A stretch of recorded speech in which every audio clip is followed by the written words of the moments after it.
guys, welcome to my channel, or welcome back, whatever.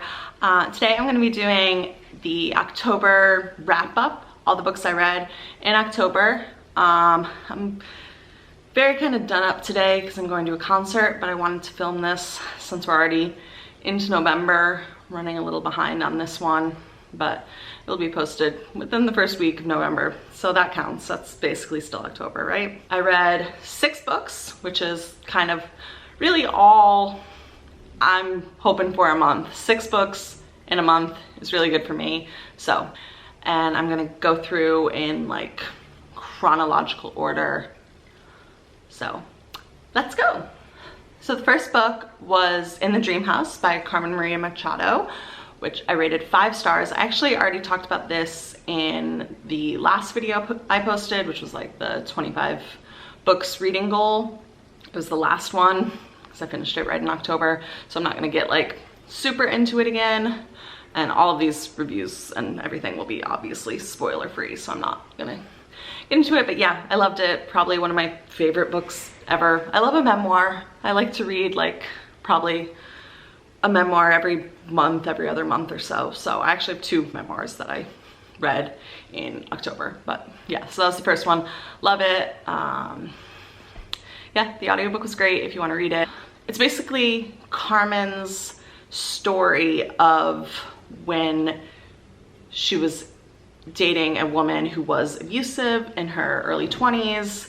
It's very upsetting, but very well written and doesn't feel like it's trying to just like glorify abuse or make excuses for anything, but it's also like really in there and you're really in her head, and it's just so well done. Obviously, look up trigger warnings and all of that, but I cannot recommend it enough if you love that kind of stuff. And I really think that it is a topic that needs to be talked about more often, because anyone can be abusive and queer people can be in abusive relationships, and there needs to be more support for that.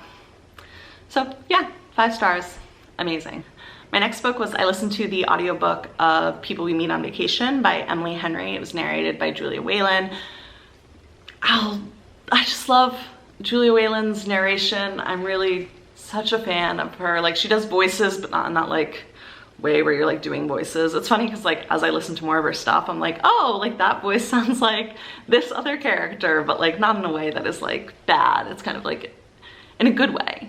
But yeah, it was my first Emily Henry book and I rated it 4 stars. I don't know what the general consensus of it is as opposed to like beach read or book lovers. I know that people love Emily Henry, so yeah, 4 stars. Tells the story of Poppy and Alex, who've been best friends since they had to like drive home the summer after their freshman year of college, because they actually are from like the same small town in Ohio. And every year they take a summer vacation, from things like, yeah, like little road trips to like an amazing trip to like Italy paid for by the travel magazine that she works for. But something happened 2 years ago on their vacation and now they don't talk. So the story follows Poppy as she's realizing that she's kind of not happy in her life.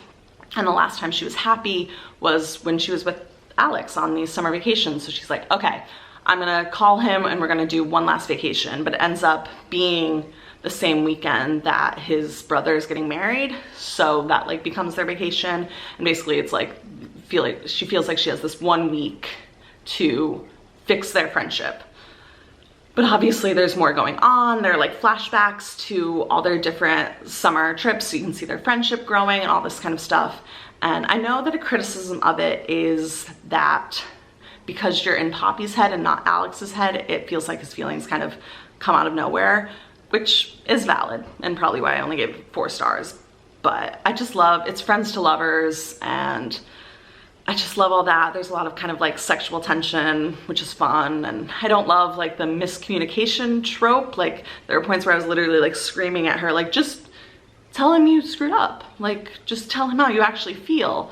But I think that it kind of is all worth it for the big romance novel moment at the end. And I'm actually like really excited to read more Emily Henry books. I have like all of them, both Beach Read and Book Lovers on my TBR, so I'm excited to get to those soon, hopefully, or maybe save them until summer when it just feels more like reading this in October was a little weird, but my Libby loan came through and I was like, okay, let's do it. Next, I listened to the audiobook of Mexican Gothic by Silvia Moreno-Garcia, narrated by Frankie Corso, and I loved it. It was probably like 4 stars for me. It takes place in the 1950s in Mexico, and it follows the narrator Noemi, who her cousin recently got married and moved out of Mexico City to like the countryside, and Noemi receives a letter from her saying like, my husband's poisoning me, there are ghosts, all this stuff, and it sounds like she's not doing great mentally. So Noemi and her father decide that Noemi will go to High Place, which is where her cousin lives, and kind of figure out what's going on, with maybe the hopes of getting her some psychiatric treatment. And basically it's like, as soon as Noemi gets there, she realizes like there's something else going on here, like maybe this place is haunted, maybe something is creepy is going on, and it's a Gothic novel, so you know, you kind of have these old mansions and supernatural stuff blended into it all, and like everything is like creepy, and so many of the characters are like so scary and so interesting in this way where like I feel like even if you took out the supernatural elements, it would still be like an amazing book, but it's so well done. I was constantly like, what is gonna happen next? I needed to like know. I couldn't stop listening to it. Parts of it, I gave it 4 stars because parts of it in the middle did drag a little, but I think that was kind of partly because I was so interested in like, I want the reveal, like tell me what's going on. I was convinced they were vampires at one point. They're not vampires. I don't know why I thought that. But yeah, it's so good. It's my first Silvia Moreno-Garcia book, so I'm excited to read more of her books because I know she's like a favorite kind of booktube author. So next, I listened to the audiobook of Malibu Rising. I own a physical copy, but I listened to the audiobook. So I just love audiobooks, and this one was, again, narrated by Julia Whalen. This follows the 4 Riva siblings, Nina, Jay, Hudson, and Kit. Nina's like a famous surfer slash kind of like Sports Illustrated model.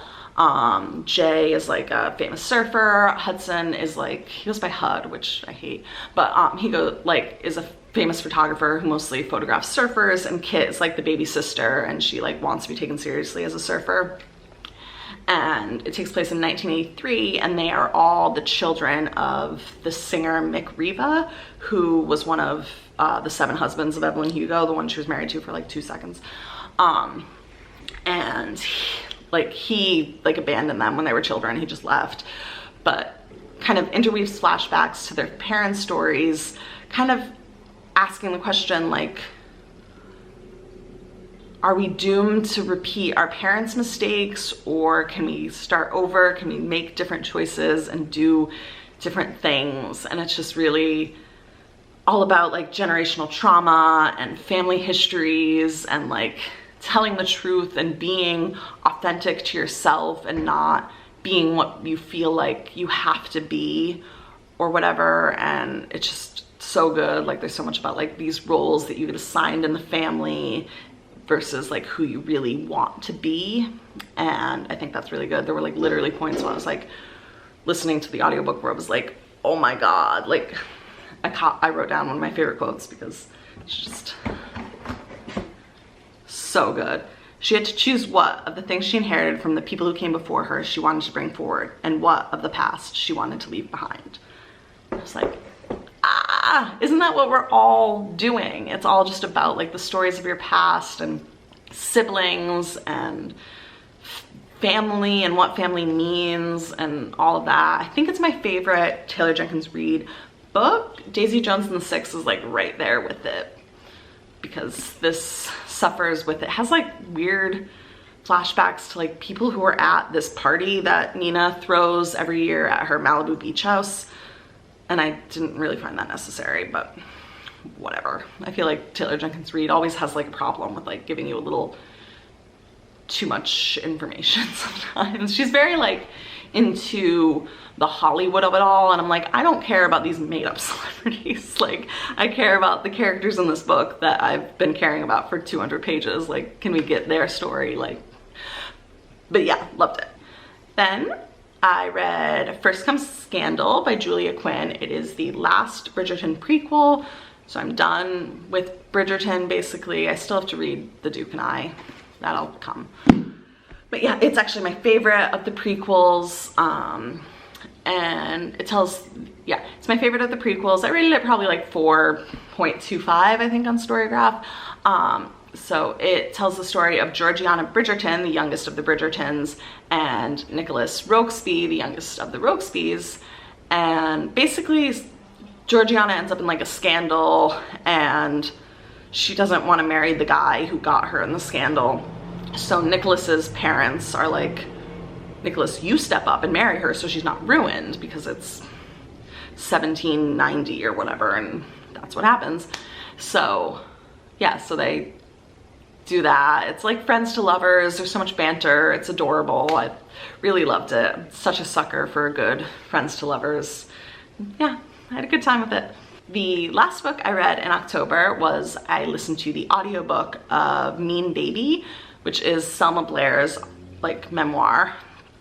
She narrated it herself, and it always feels weird like rating a memoir, like being like, your life was interesting or your life was boring or whatever, but it was really well written, and the audiobook was so good. Like, I definitely recommend listening to the audiobook, because usually when people are narrating even their memoirs, I feel like there's a detachment from it, but like Selma Blair was like literally like crying reading parts of it and getting very choked up, and I found that very moving and very real. So it basically tells the story of her whole life. It starts when she was a child and kind of called the mean baby because she just always looked mean. It was kind of like, she was the youngest, so she was like kind of a brat. And then up through like her time at school and her becoming a like actress and her struggles with like addiction and alcoholism and all of that, and then up to her multiple sclerosis diagnosis a couple years ago, and basically all of everything. It's just so much of it has to do with like her relationship with her mother, or about like her son Arthur and how he like saved her, and all of these traumatic things. You obviously get like little bits and pieces about like your other favorite celebrities, like her talking about like how Reese Witherspoon is exactly as amazing as she seems, and how like Claire Danes and her are just like soul sisters and all of this. And she has this term called like Julies, which is basically just like people in your life who just kind of help you and just make it better and just make you want to be better by being around them. And I just loved that.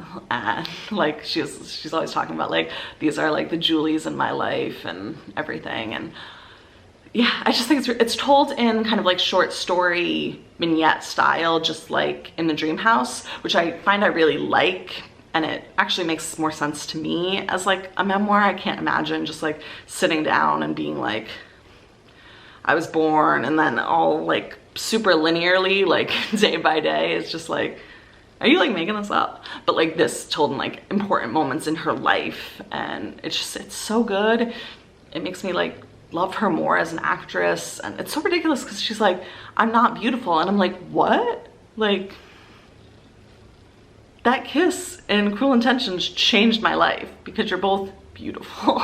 Like, but yeah, so I definitely recommend that if you know who she is, or if you care about like MS as a disease. Even if you don't know who she is, it'll make you want to know who she is. But yeah, as like a 90s kid, I'm like, so many of my Legally Blonde and Cruel Intentions and everything, so much of that is like formative for me, so it's really cool to read. And then I wanted to finish The Ninth House, but I literally finished it on like the morning of November 2nd, so I can't put that in. I'll be talking about that in my November wrap up, so yeah, stay tuned.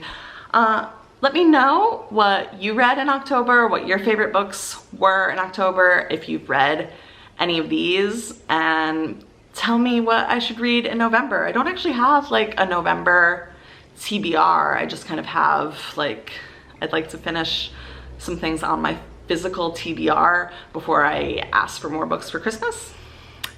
That's probably a good thing. Like, subscribe. I'm having fun here. Sorry if the lighting's weird. Sorry if my hair is weird. I'm still trying to figure this all out. This is like a slightly new angle to allow some natural light. I don't know what I'm doing. We're all just figuring it out. Every day on this earth, we're all just trying to figure it out. And I just broadcast me trying to figure it out on YouTube, I guess now. So yeah, thanks so much for watching, and I hope you had fun with me and these books.